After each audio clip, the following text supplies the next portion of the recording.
목사님이 예배가 끝날 무렵에 이제 다음 주에는 거짓말하는 죄로 말씀을 나눕니다 하면서 숙제를 내드렸어요.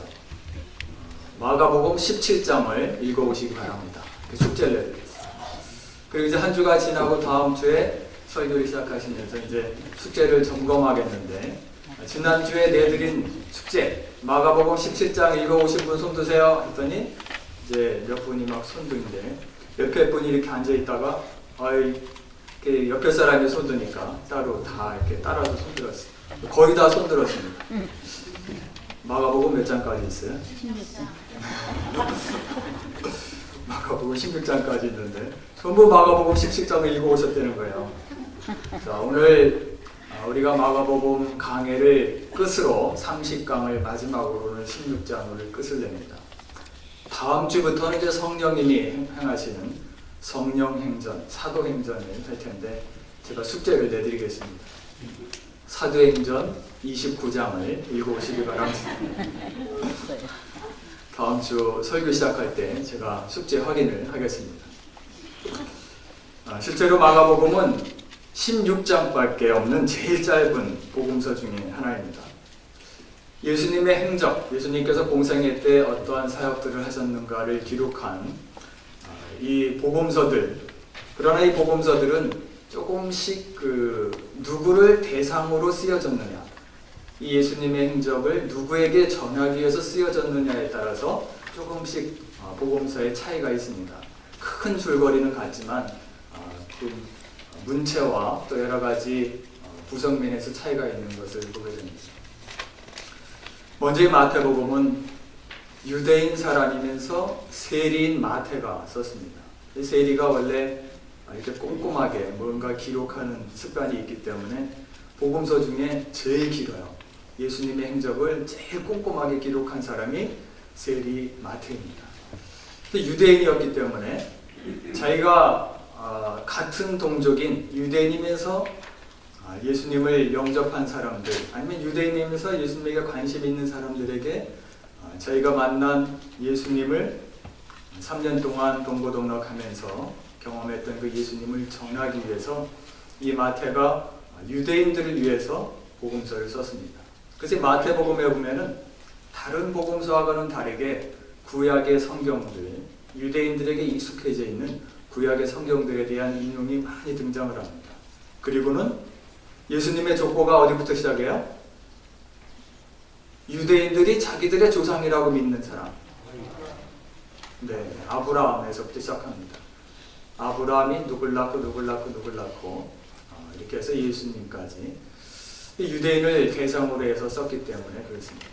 그 다음에 누가복음은 이 사도행전을 쓴 의사 누가가 기록했는데, 이것은 유대인도 아니고 이방인의 한 사람이 누가였습니다. 이 누가는 역시 이방인이면서 헬라 문화권에 있으면서 예수님께 관심을 갖고 있는 사람들, 또 그 사람들에게 예수님을 전하기 위해서 자기가 사도들에게 들은 이야기, 그리고 자기가 고백한 자기의 간증들, 그런 걸 통해서 이 누가복음을 기록합니다. 그래서 이 누가복음에는 예수님의 족보가 어디서부터 시작하죠? 네, 누가복음 4장에 보면은 점점 올라가서 마태복음은 아브라함에서 끝나지만 그 위는 아담까지 올라가고 아담의 위는 창조하신 하나님이다. 이 누가복음은 아담과 그 위에 하나님에까지 그 족보가 올라가는 것을 보게 됩니다. 누가복음은 24장. 그 다음에 이제 요한복음은 좀 독특합니다. 다른 복음서들과는 좀 다른 특징이 있는데, 다른 복음서들은 비슷하게 예수님의 그 행적에 대해서 기록을 하는데, 이 요한복음은 분명한 주제, 확실한 주제를 가지고 그 주제를 증거하기 위해서 여러 가지 논증, 그 증거를 제시하고 있습니다. 이 요한복음은 사도 요한이, 요한계시록을 쓴 사도 요한이 썼는데, 요한복음을 통해서 증명하려고 했던 주제는 예수님은 곧 하나님이시다. 그런 분명한 주제를 가지고 유대인이나 헬라인이 아니라 온 인류를 대상으로 예수님을 전하려고 하는 의도가 있습니다. 그래서 요한복음 1장에는 이렇게 시작을 합니다. 태초에, 아브라함도 아니고 아담도 아니고 천지창조 이전 태초에 말씀이 계십니다. 말씀이 육신이 되어 우리 가운데 거하시는 자. 이와 같이 다른 복음서하고는 다른 요한복음을 이제 제4복음서라고 이야기하는 이유가 거기에 있습니다.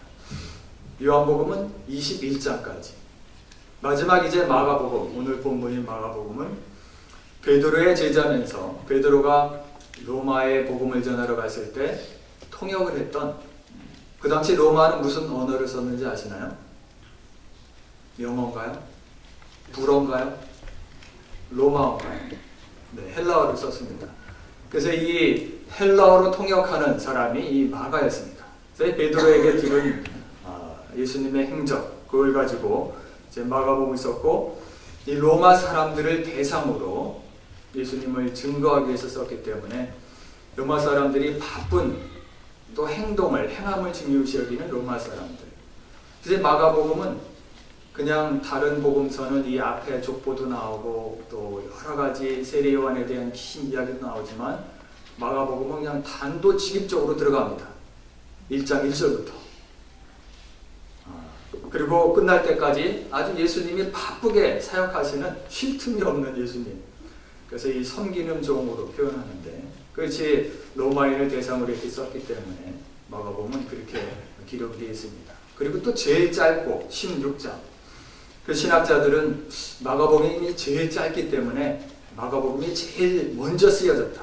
그래서 그 쓴 것을 보고 그 줄거리를 삼아 마태와 누가와 다른 복음서 기자들이 복음서를 기록했다라고도 이렇게 이야기를 합니다. 이 마가복음을 이제 몇 달 동안 말씀을 나눠서 오늘은 이제 30강으로 마지막 말씀을 나누는 날입니다. 오늘 본문에는 이 부활하신 예수님께서 제자들에게 나타나셔서 하시는 말씀, 우리 한번 본문 15절 스크린에 있는 부활하신 예수님이 제자들에게 하시는 말씀을 한번 읽겠습니다. 시작.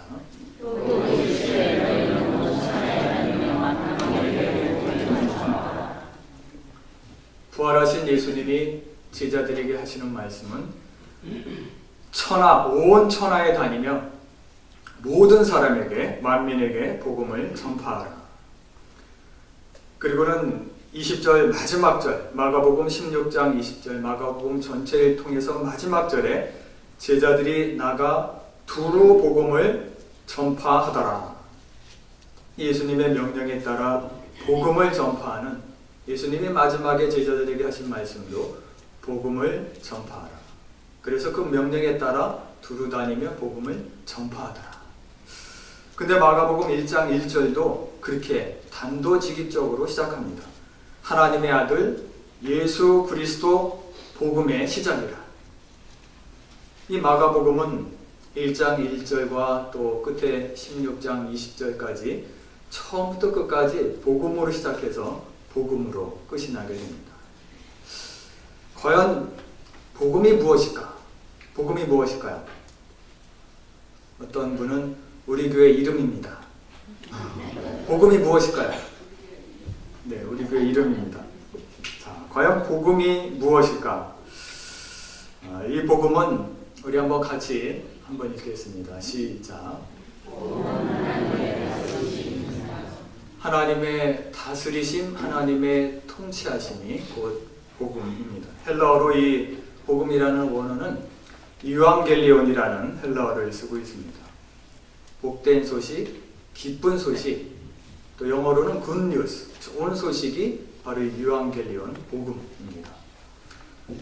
이 마가복음 1장의 1절에 이와 같이 예수 그리스도의 복음의 시작이다, 이렇게 마가복음 시작을 했는데 13절 말씀, 1장 13절 말씀을 보면은 예수님께서 광야의 시험을 다 받으시고 세례 요한이 잡히신 후에 공생애를 시작하십니다. 그래서 1장의 앞부분은 복음의 시작이다 하고서 이사야 선지자의 예언과 그리고 세례 요한에 대한 이야기를 한 다음에 바로 예수님께서 광야의 고난을 받으시고 그리고 요한이 죽은 다음에 공생애를 시작하시는 장면이 나오는데, 예수님의 첫 일성, 공생애를 시작하시는 첫 마디, 우리 한번 같이 읽겠습니다. 마가복음 1장 13절에서 14절 말씀 요한이 같이 있습니다. 시작.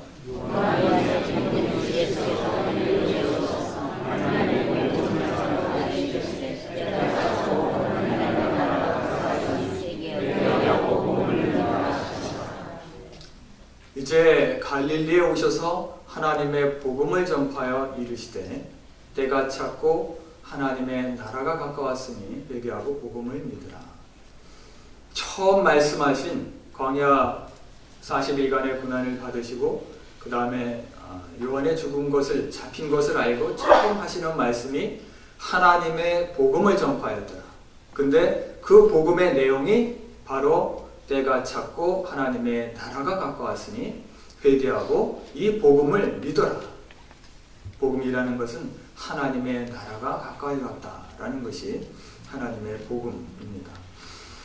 이 마태복음에도 역시 동일하게 예수님께서 40일간 광야에서 시험 받으신 후에 첫 말씀이 회개하라. 무엇이 가까웠느니라?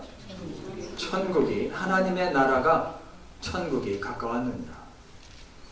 그러므로 예수님께서 말씀하신 이 복음, 기쁜 소식은 바로 하나님의 나라가 가까이 왔느니라.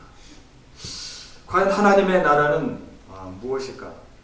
이 복음서 기자들은 이사야 선지자의 예언을 많이 인용하는데 이 기쁜 소식, 복음에 대해서도 이사야 선지자는 이와 같이 이야기합니다. 이사야서 40장에 보면은 아름다운 소식을, 기쁜 소식을, 좋은 소식을, 굿뉴스를 전하는 사람이여 너는 높은 산에 오르라. 아름다운 소식을 예루살렘에 전하는 자여 너는 힘써 소리를 높이라. 두려워하지 말고 소리를 높여 유다의 성읍들에게 이야기를 이르기를 너희의 하나님을 보라. 지금도 살아서 역사하시는 너희의 하나님을 보라 하라. 보라, 주 여호와께서 장차 강한 자로 임하실 것이요 친히 그의 팔로 다스리실 것입니다. 좋은 소식, 아름다운 소식, 이사야 선지자의 예언도 역시 그 아름다운 소식은 하나님, 살아계신 하나님을 볼 것이고 그리고 살아계신 하나님께서 다스리실 것입니다. 이것이 기쁜 소식이라고 예언하고 있습니다. 그러므로 이 하나님의 나라는 우리가 살고 있는 미국, 또 영국, 또 두고 온 조국 한국, 또 이스라엘 이와 같은 나라들이 하나님의 나라가 아니라 하나님께서 다스리시는, 하나님께서 통치하시는, 하나님이 왕이 되시고 하나님이 주인이 되시는, 주님이 되시는 그곳이 바로 하나님의 나라인 것입니다. 예수님은 말씀하시기를 그와 같이 하나님이 통치하시는, 하나님이 왕 되시는 하나님의 나라가 가까워졌느니라. 이 출애굽기의 이야기들은 단순히 그 지역의 출애굽, 애굽이라는 지역을 탈출하는 단순한 이야기로 끝나지 않습니다. 출애굽기의 이야기들은 과연 누가 왕이냐, 왕국의 충돌로 벌어지고 있습니다. 이 성경의 바로라고 이야기하는 파라오라는 뜻은 이집트의 왕을 부를 때 파라오로 부릅니다. 그러므로 이 이집트의 왕국, 파라오가 왕이 된 그 이집트의 파라오 왕국과 그리고 하나님이 왕이 되시는 하나님 나라의 왕국, 내가 내 백성 삼은 이스라엘 백성들을 하나님 나라의 백성으로 삼으신 하나님의 나라와 하나님의 왕국과 바로의 왕국과의 충돌이 벌어지는 것이 바로 출애굽기의 내용입니다. 이스라엘 백성들은 400년간을 애굽에서 생활하면서 바로의 통치하에, 애굽의 왕의 통치하에, 그리고 그 지배하에, 그 다스림 속에서 400년간을 살아가게 됩니다. 이제 그와 같은 사람들을 그곳에서 끄집어내서 그 바로의 통치와 지배하에 있던 사람들을 하나님의 지배하에, 하나님의 다스림 속에, 그리고 하나님이 왕 되시는 나라에 그들을 옮기시고자 하는 것이 하나님의 목적이셨습니다. 내가 이들을 내 나라의 백성으로 삼으리라. 약속한 땅을 영토로 주시고 시내산에서 신명기를 비롯한 레위기와 이 계명들을 백성들에게 주셔서 그것을 법으로 지켜 행하는 하나님 나라의 백성으로 삼게 하리라. 우리가 사는 세상은 이 출애굽기와 같이 바로가 있는 세상도 아닙니다. 파라오, 우리 주변에 어떤 파라오가 있을까? 또 우리가 살고 있는 세상은 이 출애굽기 당시와 같이 큰 돌을 지고 나르는 람세스의 궁전을 짓는 그 노역을 하는 노예가 있는 세상도 아닙니다. 우리가 살고 있는 세상은 누가 우리 삶의 왕 노릇을 할까요? 바로도 아니고 누가 우리 삶의 왕 노릇을 할까요? 우리가 살고 있는 세상에는 내 자신이 내 삶의 왕 노릇을 하고 있습니다. 내가 내 삶을 지배하고자 하고 내 감정과 내가 지금까지 배운 지식과 경험, 그것을 통해 내 삶을 다스리고 내 삶의 주인이 되고자 하는, 내가 내 삶의 왕 노릇을 하려고 하는 세상 속에 우리가 살고 있습니다. 그러한 삶을 내가 만드는, 인위로 만드는, 인위적으로 사람들이 만들어 놓았다 해서지 인위적인 삶이라고 이야기를 하는데, 이와 같이 내가 내 삶의 주인이 되는 인위로 살아가는 삶의 마지막은 패망에 이르는 것을 성경은 우리에게 증거하고 있습니다. 성경 속에서 하나님의 뜻을 발견하고 그 뜻대로, 내 감정과 내 지식대로 살아가는 것이 아니라 하나님의 뜻대로 살아가려고 하는 삶, 그러한 삶을 우리가 신이 하나님께서 이뤄놓으셨다. 하나님께서, 내가 왕이 된 것이 아니라 하나님이 다스리고 하나님이 인도하시고 하나님이 통치하시는 그 같은 삶이었다라고 고백하는 것이 신의로 살아가는 삶입니다. 이제 하나님이 다스리심을 인정하고 하나님 나라의 백성의 예를 하나 들겠습니다. 어느 목사님이 이제 일본에서 목회하실 당시에 겪었던 그 일을 말씀하시는 이야기를 이제 들었는데, 이 목사님이 일본에서 목회하면서 어느 교회에 설교 부탁을 받아서 이제 설교를 하러 가셨습니다. 근데 이제 설교를 하러 그 일본에 있는 그 한인 교회에 설교를 하러 가셨는데 특별 찬송이 있었어요. 그 특별 찬송에 남성 삼중창 주보에 써 있는데 누가 나오나 봤더니 이제 이 목사님이 2번 깜짝 놀랐는데 누가 나왔겠어요? 등치는 크고 이 라운드 티를 입고 이 몸에는 이 문신이 이렇게 가득하고 팔과 이 목에, 그리고 걷는 것도 어떻게 걷죠? 하여튼 그렇게 걷는 사람들이 3명이 이렇게 딱 나오는 거예요. 목사님이 깜짝 놀랐어요. 이것도 해코지하러 온 거랍니까? 근데 이 3분이 앞에 나와서 찬양을 하는데 그 찬양의 소리가 천사들의 음성보다 더 아름다워. 그 2번째 또 깜짝 놀랐습니다. 이 찬양을 다 끝나고 그 중에 한 분이 간증을 합니다. 우리 3사람은 3가지 공통점이 있습니다. 똑같은 점이 3가지가 있습니다. 첫 번째는 우리 모두 야쿠자 출신입니다. 일본의 그 이권이 개입되는 그 조직 폭력배, 이 폭력 집단, 우리는 다 그 소속들입니다. 2번째는 우리는 다 한국인 아내들을 두었습니다. 그리고 그 아내들은 신실한 믿음의 사람들이었고 우리를 위해 늘 기도했고 금식하며 우리의 영혼을 위해서 간구하는 아내들이었습니다. 3번째 공통점은 3사람이 똑같이 왼손을 내보이는데 손가락이, 왼쪽 손가락이, 마지막 손가락이 다 없습니다. 거기에 있던 그 일본에 사는 사람들은 그것이 무슨 의미인지를 알기 때문에 전부 수련에 섰습니다.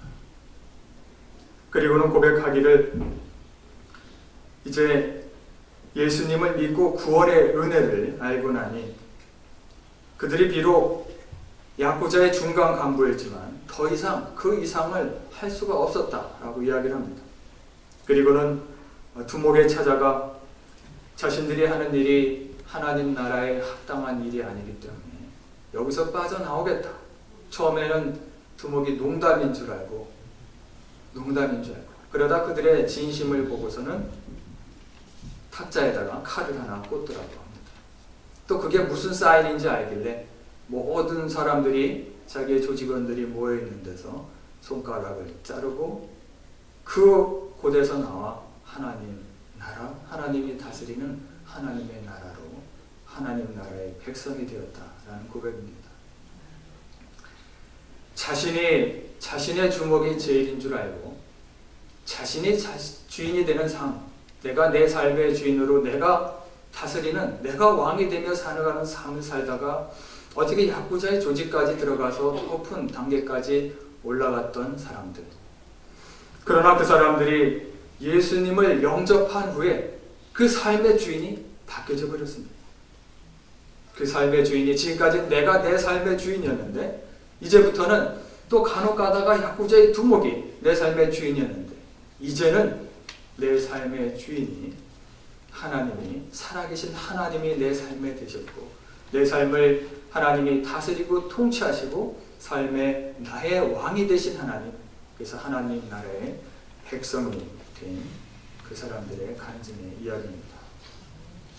우리가 살아가는 삶 역시 마찬가지로 하나님의 나라에는 중간은 없습니다. 반은 여기 걸치고 반은 저기 걸치고 그것은 없습니다. 내가 너희에게 임하고 너희가 내 안에 있으면, 예수님께서 하시는 말씀도 이 하나님의 나라는 안에 있든 밖에 있든 인사이더든 아웃사이더 둘 중에 하나, 중간은 없다라고 말씀하고 있습니다. 저와 여러분들의 삶의 주인은 누구신가요? 우리는 누구의 지배를 받고 있으시나요? 우리는 하나님 나라의 인사이더인가요? 아웃사이더인가요? 돌아온 탕자에 비해서 예수님은 큰아들을 책망하십니다. 둘째 아들은 아버지를 떠났다가 다시 돌아와서 자신의 죄를 회개하고 있지만 큰아들은 아버지의 집 안에 살고 있지만 아버지의 통치 밖에 있는 아들이 큰아들이었고 그것조차도 모르고 있는 아들이 큰아들이었습니다. 우리가 교회 안에 있지만 진정으로 하나님의 통치하심을 받고 있는지요? 살아계신 하나님의 지배와 다스림을 받으시는 하나님 나라의 인사이더들이 되시길 기원합니다. 아멘. 복음이 하나님의 다스리심, 하나님의 통치하심이라면 그 복음, 기쁜 소식을 믿는 자들에게는 표적이 따르게 됩니다. 예수님의 이 십자가 고난과 부활은 하나님이 다스리는 나라야 그 하나님 나라의 증거가 되고 있습니다.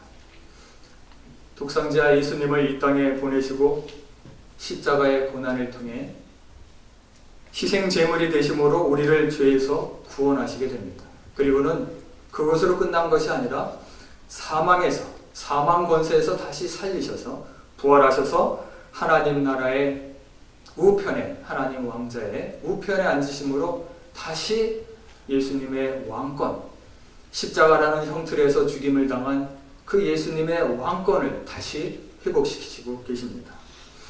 오늘 본문의 이 16장 19절이 그 같은 내용입니다. 저기에는 없지만 예수께서 말씀을 마치신 후에 하늘로 올려지사 하나님 우편에 앉으시니라. 십자가 형틀에 고난을 당하고 죽임을 당했지만 사망 권세에서 다시 부활하시고 하늘에 오르사 하나님 우편에 앉으셔서 왕권이 회복되시는 예수님. 그러므로 예수님의 십자가 고난과 부활은 하나님 나라의 증거가, 하나님이 통치하시는, 하나님이 다스리시는 하나님 나라의 증거가 되고 있습니다. 이 부활하신 후에 하늘로 올라가시기 전에 제자들에게 하시는 말씀이 있습니다. 오늘 본문 16장 17절 18절 앞에 있는 말씀을 함께 읽겠습니다. 시작. 믿는 자들에게는 모두 기다리니 곧 우리 이름으로 주시는 새 마음을 말하며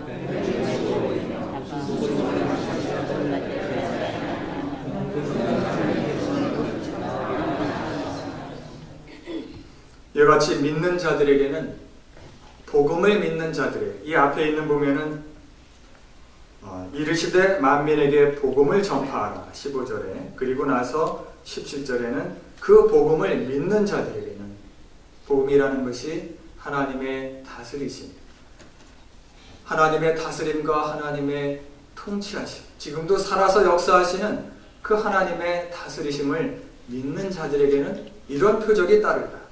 귀신을 쫓아내고 새로운 방언을 말하고, 성령 충만해서 말하는 방언도 있지만 이전에는 아유 힘들어, 못 살겠다, 미워 죽겠다, 이런 말들이 이제 감사의 말로 변하는 그런 말들이 바로 새로운 방언입니다. 새로운 방언을 말하며 뱀을 지며 무슨 독을 마실지라도 해를 받지 아니하며 병든 사람에게 손을 얹은즉 나으리라.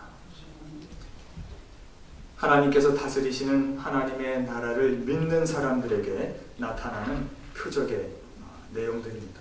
20절 말씀에 보면은 마지막 절에 제자들이 나가 두로 이와 같이 복된 기쁜 소식을 전파할세 주께서 함께하사 그 따르는 표적으로 말씀을 확실히 증언하십니다. 그 표적으로 말미암아 말씀을 확증하여 주셨느니라. 제자들이 하나님께서 다스리시는 그 복음을 전할 때 이와 같은 표적들이 실제로 하나님의 예수님의 약속의 말씀과 같이 실제로 그 표적들이 나타난 것을 성경은 우리에게 증언하고 있습니다. 하나님께서 다스리시는 그 통치의 영역, 그것은 그냥 믿는 사람에게만 국한되지는 않습니다. 하나님께서 다스리는 통치의 영역은 믿지 않는 사람에게까지 하나님은 그 통치의 영역이 펼쳐지고 있습니다. 이 성경에 보면 이제 남유다가 바벨론에 의해서 멸망을 당합니다. 기원전 586년 시드기야 왕 때 남유다는 멸망을 당하는데 느부갓네살 왕이, 바벨론의 느부갓네살 왕이 쳐들어와서 예루살렘을 다 무너뜨리고 성전도 부시고, 그리고 그 왕을 눈을 뽑아서 마지막 장면은 그 왕의 아들들이 죽는 모습을 보여주고 눈을 뽑습니다. 이 왕은 평생을 자기들이 죽는 모습을 기억하며 그런 고통 속에 살아가게 됩니다. 그리고 쇠사슬로 묶어서 바벨론으로 끌고 가니라. 이게 남유다의 마지막 왕의 모습입니다. 그리고서는 바벨론으로 포로로 잡혀간 사람들, 그리고는 70여 년이 지난 후에 그 바벨론이 멸망을 당하 이제 바사라는 왕이 새로운 나라가 세워지게 됩니다. 바벨론이 멸망을 당했는데 하나님께서는 유대인도 아니고 또 여호와 하나님을 믿는 사람도 아닌 이 바사왕 고레스를 움직이십니다.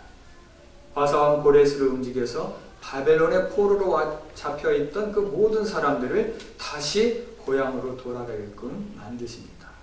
그래서 에스라와 느헤미야에 기록된 말씀과 같이 그들이 바벨론에서 포로로 돌아왔더라. 이와 같이 믿는 사람들, 하나님의 통치 영역, 하나님의 다스리심은 믿지 않는 사람들을 움직여서 그 같은 하나님의 나라를 이루어 나가시는 것을 보게 됩니다.